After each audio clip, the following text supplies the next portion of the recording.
Welcome back. What do executive producer of our very own TV show, Let the Quran Speak, and the Reverend Gary Vandermeer, priest of St. Anne's Anglican Church, have in common? A strong friendship that has now brought people of various faiths together in the wake of the Quebec Mosque shooting. Let's talk to Ilyas and Gary about how they're working through this difficult time building bridges in the community. Ilyas, Gary, welcome both to the show. Thank you. Thank you. So I want to ask, how did an imam and a priest become friends? Well, Gary's church, St. Anne's Anglican Church, is not too far from the Dawa Center. It's about a maybe 10-15 minute walk from us. And we first met at City Hall at the No Casino Toronto event, press conference that Interfaith leaders held. That was probably 3.5, 4 years ago, I think now. Is that correct, Gary?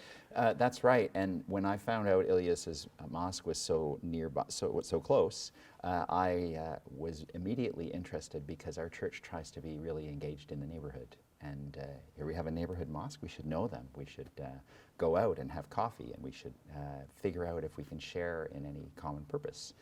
And so that's what we did. I invited him out for lunch, and I persisted and invited him out again for lunch. And then when it came time for us to hold a neighborhood fundraising concert to support a local scholarship, I asked Ilyas if he would come and be part of the welcome. We asked a rabbi and a local Roman Catholic nun as well, and it became an interfaith introduction to a concert that was a benefit concert. So it sounds like you guys have had a partnership for quite some time. So Ilyas, from some of the work that you've done with Gary, how did that partnership evolve with the Muslim community as well? Well, Gary has been really persistent, and really he's made it a mission of his to really bridge groups in the neighborhood. And so we've learned a lot from that as a mosque, and in terms of stepping up and also making connections with neighborhood groups. After attending Gary's Christmas concert a few times, and Gary had a chance to attend an iftar here at the Dawa Center, we formed a partnership to sponsor refugees with St. Anne's Church, the Dawa Center, and 2 other churches. And I felt that over the months that we worked together on that partnership, we really, as 4 congregations, got to know each other a lot better, and to the point where we're very close friends now. And I think that's been a real, added value to the neighborhood that we have these friendships and partnerships now. And did you guys find each of your communities was just as interested and involved in the partnership? I think so. Some members of the community are definitely very interested. I found within the Muslim community that there are some people who maybe didn't really understand the value of it at first, but once as we persisted with it, I think that people are slowly realizing, wow, this is really having, bearing fruits in terms of the value that it's bringing to the mosque and the value that it's bringing to the neighborhood. Gary, how did your community respond to the partnership? I think initially I heard a bit of expressions of surprise. Wow, they sound just like us. As if, what else would they sound like? Yeah. But not knowing any Muslims in their daily lives, yeah. It was like a first impression, and a very positive one. So so just building on that, how did your community respond to the Quebec Mosque shooting? Well, that was on Sunday, and when we came into our offices on Monday, it was a feeling of gloom and disbelief of, this is our country? And our experience is that when there's a shock, people get a lot of comfort coming into a sacred space to pray. And we already had an interfaith event planned for the evening. For the Monday evening. For the Monday evening. It was on music in Jewish, Christian, and Muslim cultures. Mm-hmm. And we had our friend, the local rabbi, as well as an imam recommended by this community. And each was bringing some of their musical gifts, as well as our church's musician. And so we had that already planned, and we decided, well, we can't cancel it. We don't want to normalize that other part being the way we relate on an interfaith basis. We want how we talk about life together to be the normal. And so what we did was we decided the church should be open earlier for prayer, and we provided candles for people to light, and a safe, sacred space. And then we continued with our evening, and it was wonderful. It was about music as we'd hoped, but there was kind of an undertone of we really need to be together. We really want this to be the way we engage each other, is to simply be together and enjoy each other and learn from each other and take comfort from our friendship. I think, Ilyas, I know the answer, but I'm going to ask anyway. How was the community's response here at the Dawa Center? Well, obviously we were all so shocked and really depressed at the news that came out of Quebec. But very quickly, it started to turn into something different, which was that neighbors started pouring in, phone calls started coming in from from priests and rabbis and elected officials and just regular folks, neighbors coming in, pouring in. So we had to have a vigil on Tuesday night, which initially wasn't really our plan, but we felt like there was such a need for it, for people to come together, that we opened our doors and 350 people, maybe more, showed up, and it was really an opportunity for the neighborhood to come together. And from that, it just seems to keep on building in terms of the tightening and strengthening the fabric of the neighborhood. I think that imagery is really powerful, right? You had one interfaith event there with the different faith groups coming together, and over here you had a candlelight vigil. So I think that in of itself, just as an image, I think speaks volumes. So I want to shift the conversation now a little bit. So who approached who about the idea of the Ring of Peace? Rabbi Elise Goldstein approached me about the Ring of Peace. Okay. And she had fresh in her mind the experience of the Jewish community in Oslo, where in 2015 young Muslims formed a Ring of Peace around their synagogue following some violent incidents in Europe at other synagogues.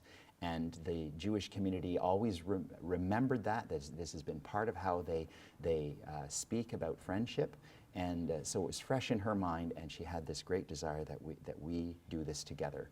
And I supported that because we're friends with both communities. We're friends with the synagogue, City Shul, and with the Islamic Information and Dawah Center. And we have this need to do something. What can we do together that would help us to express the friendship that we have? So Ilyas, very briefly, what is the Ring of Peace?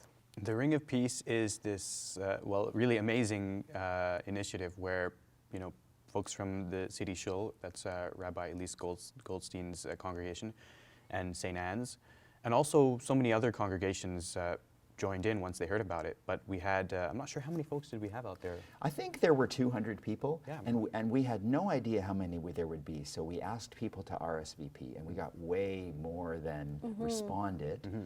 And what we learned from it was we actually could have accommodated even more than that. We were on both sides of the road. We were safety conscious. We connected. The Imam connected us with neighboring businesses and the high school across the street, so we were very careful. So you literally had a circle around the Islamic Information Dawah Center. Well, if you call both sides of Bloor Street a circle, it's really like two lines. And I think it was very dramatic for people driving through, because seeing people on both sides of the road with very positive signs about friendship, a lot of people honked and waved because they were seeing it on the news in real time and they wanted to be supportive. I know on City TV and some of the media outlets, I saw a lot of conversation happening between the Muslim community and members of the Christian community. So what was that conversation like? Maybe Ilyas, will go with you, and then Gary, maybe you can add. Well, just from the Muslim side to the Christian side, it was just an expression, and also the Jewish community, just an expression of gratitude. And really, I think for a lot of us, we were really awestruck. Like we had no idea that this was possible or that this could happen. And just an overwhelming outpouring of support from people of all faiths. And it's still, even after it's happened, I'm still awestruck that this kind of level of support happened. And not just at our mosque, but when I turned on social media, I saw that it was happening at mosques all across the GTA, all across the country. And it's still like mind-blowing to me that this thing happened and that there's this level of sort of a national conversation that's happening. And what about for you, Gary? What kinds of response did you get from your community? I sent out, at the vigil, at the end of the vigil, I announced our plans, and I asked people to come and sign up, and I sent a note out to them with the details. And I got a lot of responses, in addition, from other people who knew we were doing this and sent me a note to let me know they were coming. And then while we were here, I walked down both sides of the street to talk with people. And there were people that were close to tears about why this was so important that they be there. And so in a way, to them, it was, I don't want to use the word blessing, but the presence and the sense of common purpose that we had together blessed them. So, you know, the Ring of Peace was really inspiring to me personally as well when I saw it on Facebook as well. But as we move forward from this, you know, this was a great movement of solidarity. You know, publicly it sent a very strong message. But how do we move forward from here? Questions to each of you, and Ilyas, maybe we'll start with you. Well, the few days after the Quebec shooting, that period was really a period of intense solidarity and love and bridge building between communities. And it's something unprecedented in my experience of really life. It's never happened before that I've seen that happen. And I think we really need to build on that. We can't let that moment pass and fade into our memories. But we need to build on it. And the way to do that is all of the people that we met on those Friday gatherings, we need to continue to strengthen those relationships. We need to go visit each other at our places of worship.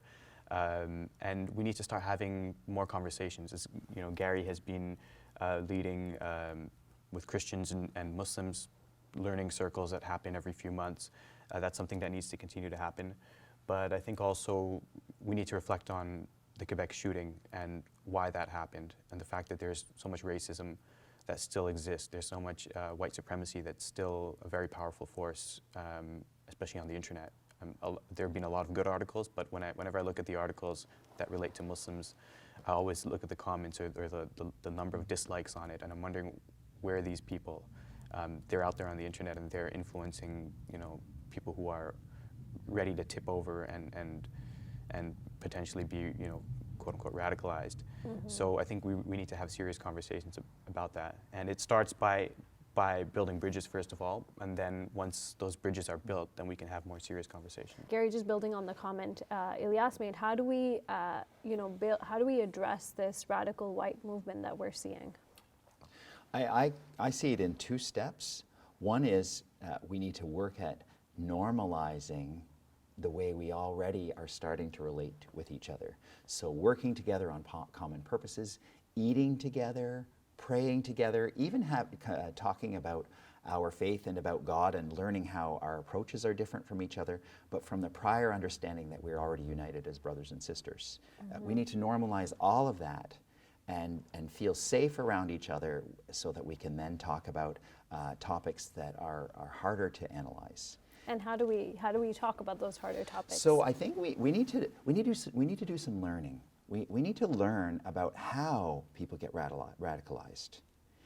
My sense of it is there's a lot of social isolation and young people that are isolated, maybe not even young, looking at stuff online, and that's replacing any meaningful social engagement that they might have that would draw them out.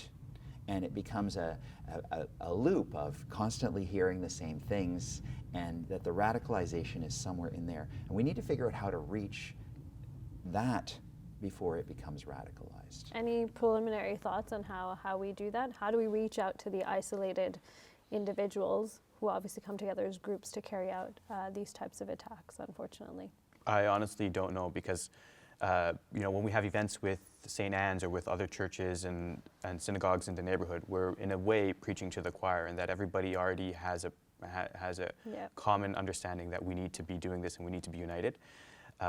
So when we have those conversations, then we really need to figure it out. Like, how do we take it from here to the people who are not showing up to churches and not showing up to mosques in the first place, but they're having all of their engagement on online forums and things like that. So that's really a big challenge that I don't have the answer to, but I think that it's going to be a huge conversation that I hope that we don't lose track of in the months to come. Just as we wrap up, any ideas, Gary? Well, what about, I'm just imagining a great big Subway ad that says something like, "At peace together," and our church logo and the mosque logo and the synagogue logo all together, with a bunch of us representing each of our communities. Because everyone at some point uses the transit, and if our challenge is that we're only preaching to the choir, how do we say it to those that wouldn't otherwise hear it?